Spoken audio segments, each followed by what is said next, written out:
¿Y hoy cuál es su trabajo, su función en Cuba?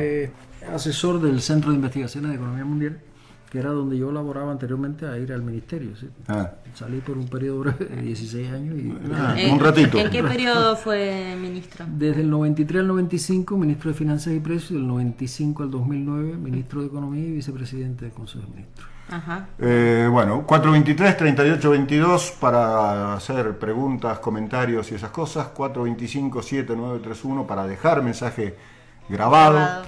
Y 156, 51, 55, 22 para mandar mensajes de texto con preguntas. Y Facebook, Radio Nacional Mendoza. Exactamente. Bueno, le preguntaba en el intermedio... Ah, no, antes. Perdóneme, doctor. Vamos a recibir a los compañeros también. Bienvenidos. Su nombre, preséntese. ¿Cómo estás, Julio? Bueno, mi nombre es Osvaldo Vega, yo soy secretario de la Casa de Amistad Argentino-Cubana acá en la provincia. Uno de los culpables. Uno de los culpables. Sí. Culpa compartida en este caso, por suerte, con muchos compañeros que han trabajado también muchísimo desde la Universidad Nacional de Cuyo. Y bueno, sobre todo muy agradecidos y al pueblo y al gobierno cubano que nos posibilita tener personalidades de esta envergadura que difunden y contribuyen al ideario, digamos, de liberación latinoamericana, ¿no? Su participación en esta mesa. El nombre, colegio y... Sí. Nombre y colegio. Sí. Soy Roberto. Roberto Salim. Soy Roberto Salim. Soy parte del equipo de la Secretaría de Extensión. Trabajo en el rectorado de la universidad. Y estoy a cargo de la organización de todos estos debates que se llaman La Uncuyo en el debate social, un espacio de reflexión plural, es el eslogan. Bueno, a través del cual han participado numerosas personalidades, digamos, pero siempre tratando de tomar temas que sean importantes más allá de las personas, ¿no? En este ámbito estuvo la CLO hace muy pocos días, ¿no? Hace una semana exactamente estuvimos discutiendo el populismo en América Latina, si era una alternativa o no para profundizar la democracia. Y unos meses atrás ha estado Eduardo Galeano también. Me suena. Sí, te suena, con quien hemos compartido responsabilidad para traerlo. Sí. Y también anteriormente ha estado Horacio Berbitsky, María Rachid, sí. Pero más allá de las personas, insisto, sí, hemos tratado de abordar temas de discusión coyuntural que hacen a lo estructural de la vida del país. Son esos temas que se están discutiendo y que van a transformar lo estructural. Y tratamos de que la universidad, desde su especificidad, dialogue con otros saberes para proponer cosas, para resolver esos problemas y contribuir a las transformaciones, digamos, la única manera. Y en este caso vamos a discutir sobre el tema de la crisis financiera o económica internacional y la pregunta que nos hacemos: ¿cuál es la alternativa latinoamericana? Y si es que la hay. Sí. Eso es muy importante pensarlo. Parece que sí. Uno tiene ganas de que sí, por lo menos. Parece que sí. Va a estar, bueno, el doctor José Rodríguez, que ha venido a visitarnos desde Cuba, Mariano Ciullini, que es trabajador de la Curtiembre, una empresa recuperada de Mendoza. Sí. La visión también es un paradigma, ¿no? El de la empresa recuperada por los trabajadores. Y el licenciado Pablo Frigolé, que de parte de la Facultad de Ciencias Económicas, él da la cátedra de Comercio Internacional y bueno, está muy al tanto de este tema. Hay un diálogo de saberes, ¿no? Hay un funcionario que además es doctor en economía, que tiene una experiencia enorme en todo el tema de economía y de la crisis. Mariano Ciullini, que es trabajador de base, organizado en la mesa de empresas recuperadas de Mendoza, militante. Y el licenciado Pablo Frigolé, que sería el académico. Claro. Y de algún modo pretendemos que esto sirva para los estudiantes, los docentes, los graduados de la universidad, que se enteran de algunas cosas que no se charlan en el aula, Pero, ¿no? Perdón, obviamente la entrada es libre y gratuita para todo el mundo. La invitación es para todo el mundo, no solamente para estudiantes. Es mañana a las 5 de la tarde en la Facultad de Ciencias. 5:30. No, a las 5. A las 5, perdón. Mañana a las 17 horas en el auditorio 5 de la Facultad de Ciencias Económicas. Bien. La entrada es libre y gratuita. Por supuesto van a exponer los panelistas y después abrimos el debate como solemos hacer. Bueno, hacemos un anticipo de ese debate, doctor Rodríguez. Y una de las preocupaciones que yo manifestaba mientras estaba el boletín en el aire es cómo impacta en Cuba, y digamos, es la excusa para preguntarle por la situación de Cuba hoy, digamos, pero cómo impacta esta crisis económico-financiera internacional en Cuba. Bueno, evidentemente nos ha impactado no por la vía de la especulación financiera. Cuba no participa en los mercados de capital, no es miembro del FMI, ni del Banco Mundial, ni del Banco Interamericano, es decir, estamos fuera de ese circuito. Pero sí, los aumentos de precios que se están produciendo, los disparaderos de precios que se han producido en los últimos años, nos han golpeado.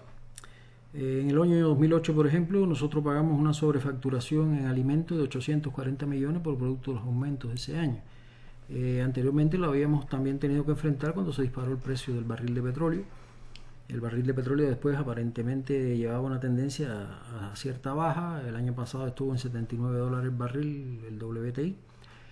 Pero ya este año está en 94. Es decir, de nuevo hay un costo, si se quiere, calculado en el margen en relación al 2010, que incrementa el impacto sobre Cuba, puesto que se sabe que al menos una tercera parte de estos precios tienen un componente especulativo y vienen vinculados a todos estos fenómenos de la crisis financiera que se habla. Por otro lado, Cuba también tiene que pagar, en medio de toda esta situación, un sobrecosto financiero, los créditos, que no son muy abundantes, pero bueno, los que recibe, sobre todo créditos comerciales de corto plazo, con un costo financiero de un 30% por encima del mercado, más o menos lo que da el promedio. ¿Por qué? Riesgo país, ahí está el bloqueo precisamente. Es decir, en la misma medida que Cuba no puede operar en dólares, que se considera un área para los norteamericanos totalmente restringida en sus vínculos con el exterior, pues lógicamente el que invierte o coloca cualquier cantidad de dinero en Cuba exige una retribución, una recuperación muy alta en este sentido. Y bueno, eso nos golpea también por esa vía. Además de los fenómenos financieros propios, hoy sin embargo, por ejemplo, los precios del crédito, las tasas de interés en general han bajado. Sin embargo, para Cuba no. Es decir, nos sigue golpeando la combinación de estos factores externos en la economía. Cuba se ha planteado a corto plazo resolver dos problemas que permitan estabilizar un crecimiento sostenible que no lo ha logrado en estos 20 años a partir de la crisis que se desató con la desaparición del campo socialista. Uno de esos elementos es buscar un mayor equilibrio en la balanza de pago. Hemos estado desde el 2008 reduciendo importaciones, sustituyendo importaciones e incrementando las exportaciones, y se ha logrado un saldo positivo en cuenta corriente en estos 3 últimos años, lo cual es bueno.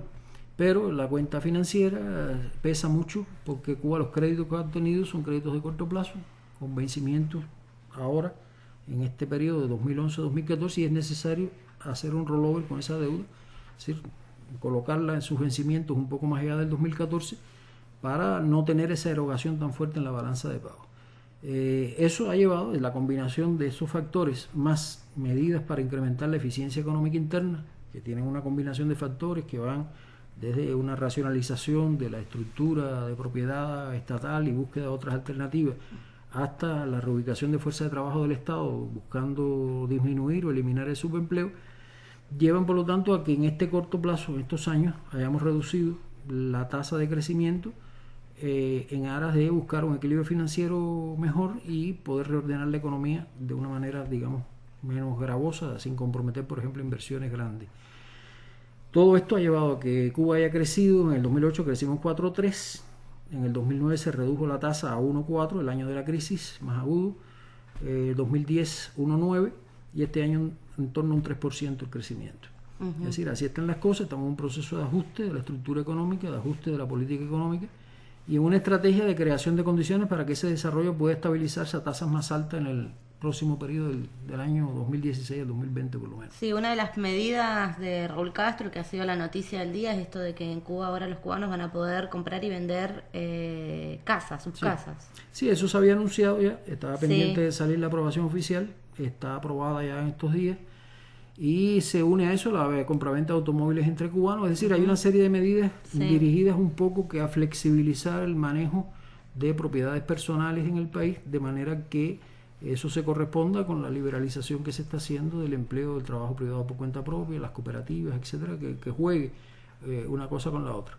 Hay otras medidas anunciadas, no menos esperadas y también importantes, que llaman mucho la atención. El reordenamiento de la política migratoria del país, que se anunció ahora en la sesión de la Asamblea del mes de agosto, y en los lineamientos se aprobó también la posibilidad de extender el gasto de turismo de cubanos hacia el exterior, cosa que no había sido política en estos años. Se plantea estudiar ese tema. Es decir, hay una serie de medidas de flexibilización que tienen que ver con un cambio en la forma de gestión de la propiedad social y de la forma de consumo de la población. Son dos cambios importantes. ¿Cómo funciona el tema de la solidaridad latinoamericana? ¿Qué ha significado, por ejemplo, Venezuela? Recién yo escuchaba el tema del precio del dólar, del petróleo, perdón. Y Venezuela es un productor de petróleo de los más importantes del mundo, y tengo entendido, y corríjame si me equivoco, ha sido de ayuda para Cuba en ese sentido. Sí, vamos a ver. Nosotros empezamos a comprar petróleo en Venezuela de una manera creciente, lo hacíamos pero en una cantidad mínima antes del gobierno de Hugo Chávez. Del 2000 al 2004 seguimos comprando ese petróleo, pero pagando en condiciones comerciales normales, en efectivo, por ese petróleo, y Cuba, sin embargo, había comenzado su proceso de misiones sociales en Venezuela desde el año 2000. En el 2004, diciembre del 2004, hay dos hechos importantes. Uno, surge el ALBA, y por otro lado, Cuba, es decir, Venezuela y Cuba acuerdan que se convierta ese servicio médico, esos servicios sociales que Cuba brinda a Venezuela, en un elemento que sea comercializable y sirva para compensar el costo del combustible que Venezuela nos está vendiendo. Y de ese entonces para acá, lógicamente, las condiciones en que ese combustible se obtiene son condiciones más favorables, pero no hay que olvidar que esos precios se forman, la canasta venezolana se forma con los precios mundiales del petróleo. En la medida que aumenta esos precios, el factor a compensar contra Cuba, lógicamente, disminuye el saldo que queda libre de esa cantidad. Si te aumenta la factura petrolera, los servicios tienen un precio constante, lógicamente se lo lleva casi todo la factura petrolera si sube demasiado. Esa es más o menos la cuenta que hay con el caso de las relaciones con Venezuela y el petróleo. En relación a la solidaridad con América Latina, bueno, Cuba, además de este convenio particular que tiene con Venezuela, Venezuela tiene otros convenios con el área del Caribe. Está la empresa Petrocaribe, que vende petróleo en condiciones, digamos, de amplias facilidades, y combinando los pagos del petróleo con inversiones en los países donde el mismo se produce, es decir, donde se tienen estos beneficios de Petrocaribe. Además de esto, Cuba tiene otros procesos de ayuda y de complementación, sobre todo en el desarrollo social para América Latina, entre los cuales está el Programa Integral de Salud, es decir, hay servicios médicos que se brindan por Cuba en toda América Latina, en países que van desde Paraguay, Nicaragua, otros, Brasil incluso, donde ese servicio es gratuito, es una colaboración que Cuba brinda. Es interesante destacar en este sentido que durante estos años, desde que comenzó las misiones de solidaridad civil, en el año 1962, que fue la primera misión médica de Argelia, Cuba ha enviado más de 300.000 trabajadores a cumplir misiones civiles de solidaridad, sobre todo en las esferas de salud y educación, pero también en deporte. Y esto prácticamente ha sido un costo asumido por Cuba. Calculamos, por ejemplo, en el 2002 el costo de estas misiones solidarias, y daba el 2% del Producto Interno Bruto. Tengamos en cuenta que la meta de Naciones Unidas de ayuda oficial al desarrollo es 0,7, es decir, que Cuba en solamente ese año se llevaba prácticamente más de 3 veces lo que la meta oficial de la ODE señalaba. Cuba no ha hecho uso, digamos, ampliamente de esa información, pero bueno, a la hora de balancear un poco la cuenta, es necesario destacar también el aporte que en medio de las limitaciones Cuba ha hecho también a otros países, y ese costo tiene desde luego una repercusión social, pero también tiene un impacto en la economía cubana. Hay un mensaje de Ángela. Sí. Le pregunta al doctor Rodríguez. Ángela es una oyente fundadora. ¿Usted no cree que el capitalismo, que es uno solo y que no caben calificativos suavizadores o suavizantes? Y un saludo para todo el pueblo cubano.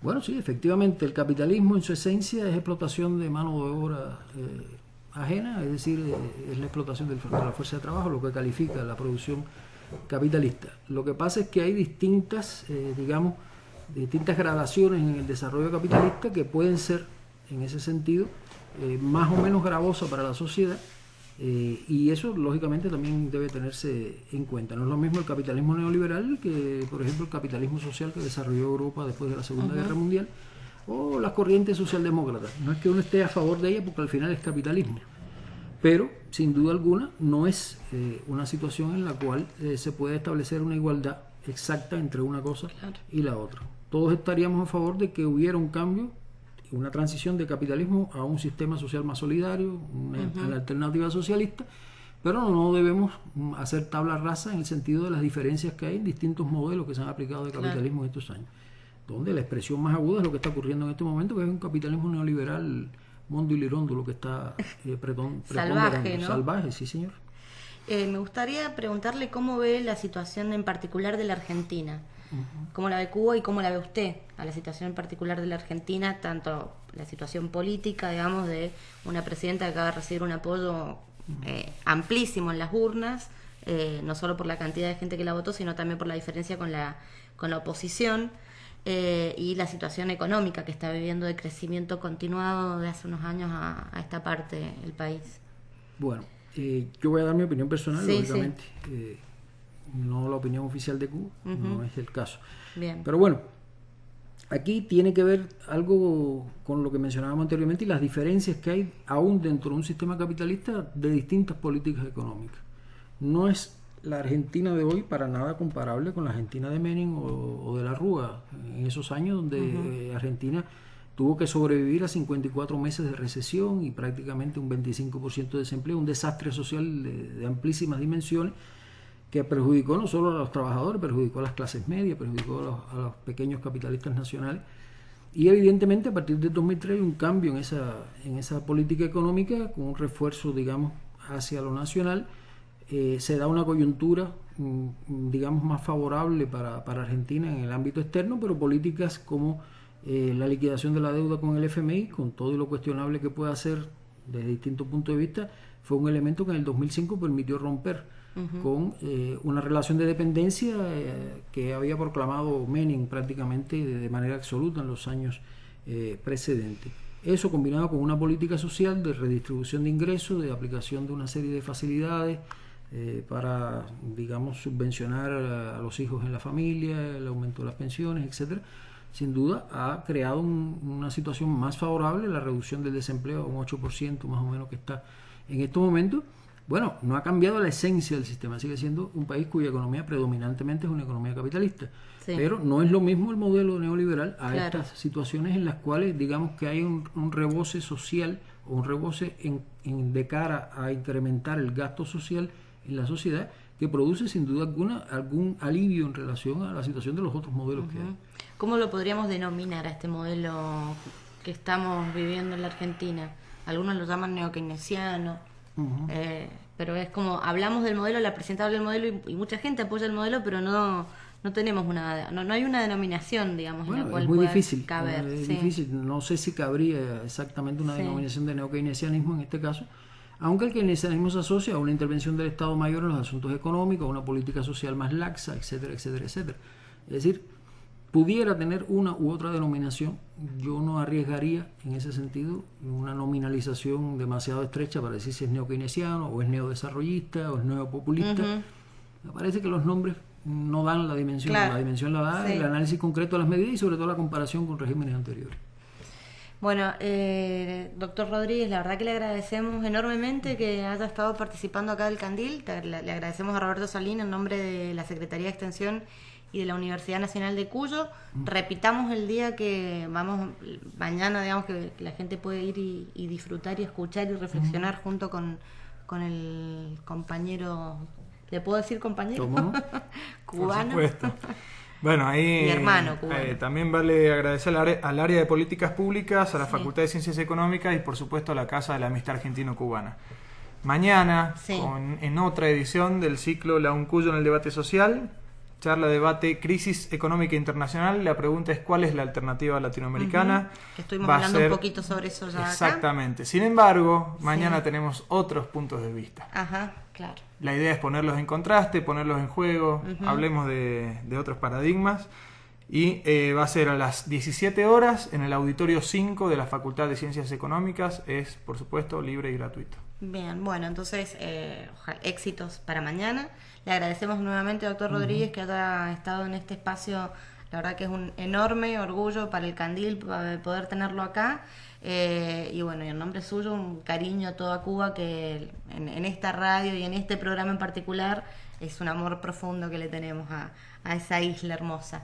Así que bueno, les agradecemos. Muchas gracias por la invitación.